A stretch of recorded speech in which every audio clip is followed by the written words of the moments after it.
The four-in-hand knot tie knot is a simple and classic knot every person should know how to tie. This knot is extremely easy to do and very versatile. To start off, place the skinnier side on your left and the wider side on your right. A good rule of thumb is for the skinny shorter side to be at belly button's length. For the most part, this ensures the final tie ends at the correct length. Start by crossing the longer side over the shorter side. The longer side should now be on your left side. Take the longer side and loop it behind the shorter side. The longer side should now be on your right side. Using your two fingers as a placeholder, wrap the longer side back over to the left. At this point, your fingers should be inside a loop created by the longer side. Take the longer side behind the tie and insert into the neck loop. The neck loop is the loop going around your neck.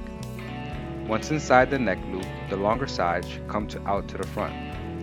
Take the longer side and insert into the finger loop. The finger loop is the loop created by the two placeholder fingers. You can tie in the knot by pulling down on the longer side. Be careful not to twist the knot as you adjust the knot up into your shirt collar. A well-executed four-in-hand knot will fit perfectly between your collar. Try to push up the knot as far as you can and minimize the amount of shirt peeking from the top. A perfect knot will have a dimple formed on the edge. This dimple shows experience and class. Don't be afraid to work the knot until you like how it looks. The tie should end around your pants waistline. If the tie is too short, begin again with the shorter side above your belly button.